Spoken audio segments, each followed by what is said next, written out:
Hey, this is Dena Burton. I have a very special guest today. You have a long list. So I'm first going to say, this is Sandy Grigsby. And then I'm going to say, photographer, media mogul, web designer. What else? Performance coach, life coach, Lord of the Rings. I'm laughing because my dog is growling at you like, come on, you can do it. Dog trainer? Yes. Yorkie owner. Sandy, Yes.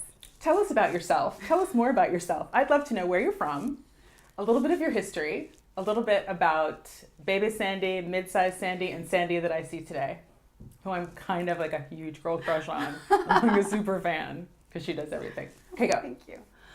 Where am I from? I was born in Switzerland. My mom is from Switzerland, and my dad is from the U.S.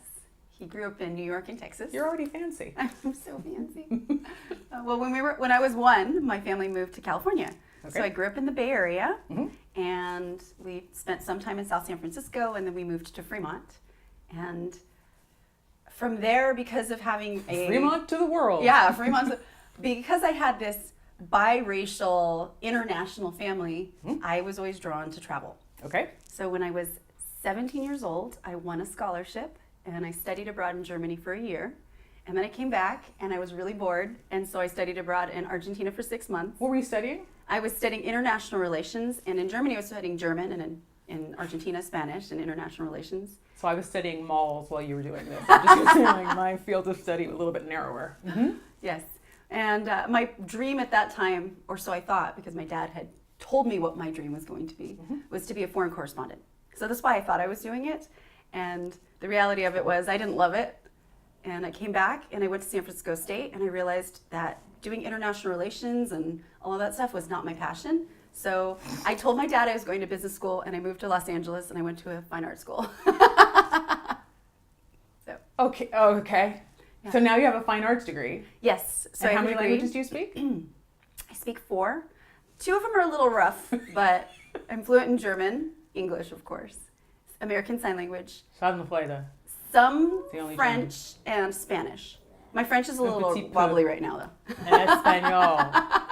Yeah, And is English the other one? English sometimes. Sometimes. Not all of the time. There are days where the English just blah, blah, blah, blah. You're not like the other girls. You're extreme. Okay. Sometimes, So yeah. now you have a degree. Yes, I had a degree.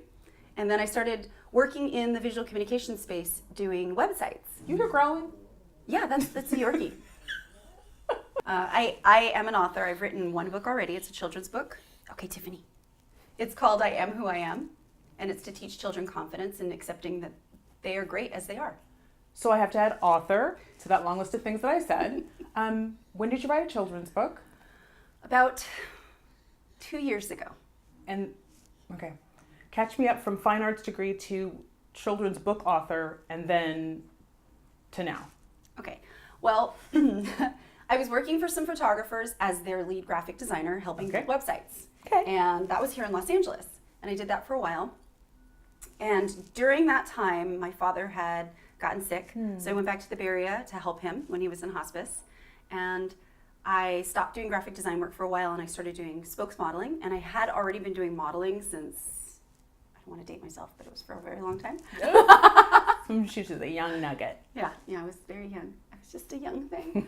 And doing that, I was dabbling here and there in graphic design and visual communication stuff. Okay. And doing the modeling and doing the spokesmodeling, and it all kind of rolled into this thing where I just got really good at promoting or branding businesses online. Very good. Because I was in front of the camera, I was behind the camera, I was doing all of it. And then I was building out websites, and I was speaking at events, and I was doing all of this stuff.